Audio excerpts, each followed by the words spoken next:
ನೂತನ ವರ್ಷದ ಮೊದಲ ಎಳ್ಳಮಾವಾಸ್ಯೆ ಹಿನ್ನೆಲೆಯಲ್ಲಿ ಮಳವಳ್ಳಿ ತಾಲೂಕಿನ ಸರಗೂರು ಶ್ರೀ ಮಹದೇಶ್ವರ ಸ್ವಾಮಿ ದೇವಸ್ಥಾನದಲ್ಲಿ ಇಂದು ವಿಶೇಷ ಪೂಜಾ ಕಾರ್ಯಕ್ರಮಗಳು ಜರುಗಿದವು. ಮಹದೇಶ್ವರರು ಸುತ್ತೂರು ಕ್ಷೇತ್ರದಿಂದ ಮಳವಳ್ಳಿ ತಾಲೂಕಿನ ಸರಗೂರು ಗ್ರಾಮಕ್ಕೆ ಆಗಮಿಸಿ ಮೂಗಪ್ಪ ರಾಮವ್ವ ಎಂಬ ದಂಪತಿಗಳನ್ನು ಶಿಷ್ಯರನ್ನಾಗಿ ಮಾಡಿಕೊಂಡು ಮತ್ತೆ ಮಹದೇಶ್ವರ ಬೆಟ್ಟಕ್ಕೆ ತೆರಳಿದರು ಎನ್ನಲಾಗಿದೆ. ಈ ಸ್ಥಳದಲ್ಲಿ ಪ್ರತಿದಿನ ಮಹದೇಶ್ವರ ಸ್ವಾಮಿಗೆ ಪೂಜೆ ಇದ್ದು, ಅದರಲ್ಲೂ ಅಮಾವಾಸ್ಯೆ ದಿನಗಳಲ್ಲಿ ಸಾವಿರಾರು ಭಕ್ತರು ಸರಗೂರು ದೇವಸ್ಥಾನಕ್ಕೆ ಬಂದು ಪೂಜೆ ಸಲ್ಲಿಸುವುದು ಹಿಂದಿನಿಂದಲೂ ವಾಡಿಕೆಯಾಗಿದೆ.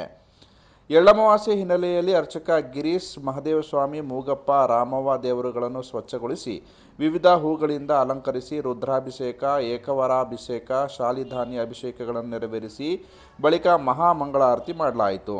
ಬಳಿಕ ನೂರಾರು ಗ್ರಾಮಗಳಿಂದ ಸಾವಿರಾರು ಭಕ್ತರು ಆಗಮಿಸಿ ವಿವಿಧ ಸೇವೆಗಳನ್ನು ಸಲ್ಲಿಸಿ ನಂತರ ದೇವರ ದರ್ಶನ ಪಡೆದರು. ಅರ್ಚಕ ಗಿರೀಶ್ ಮಾತನಾಡಿ, ಧನುರ್ಮಾಸದ ತಿಂಗಳು ಆಗಿರುವುದರಿಂದ ದೇವರಿಗೆ ಪ್ರತಿದಿನ ವಿವಿಧ ಪೂಜೆಗಳನ್ನು ಸಲ್ಲಿಸಲಾಗುವುದು ಹಾಗೂ ಇಂದು ಎಳ್ಳಮಾವಾಸ್ಯೆಯ ಪ್ರಯುಕ್ತ ವಿಶೇಷ ಪೂಜಾ ಕಾರ್ಯಕ್ರಮಗಳನ್ನು ನೆರವೇರಿಸಲಾಗಿದೆ ಎಂದರು.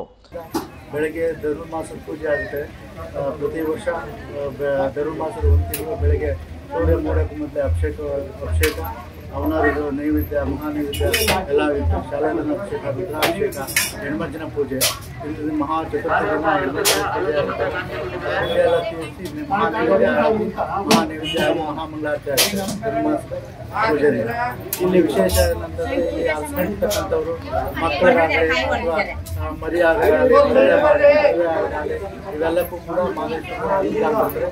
ಆದ್ದರಿಂದ ಎಲ್ಲರೂ ಕೂಡ ಅಲ್ಸ್ಕೊಂಡು ಇಲ್ಲಿ ಅರ್ಕೆಯನ್ನು ಪೂಜೆಯನ್ನು ಮಾಡ್ತಾರೆ. ದೇವಸ್ಥಾನಕ್ಕೆ ಆಗಮಿಸಿದಂಥ ಎಲ್ಲ ಭಕ್ತರಿಗೆ ದೇವಸ್ಥಾನದ ವತಿಯಿಂದ ದಾಸೋಹದ ವ್ಯವಸ್ಥೆ ಮಾಡಲಾಗಿತ್ತು.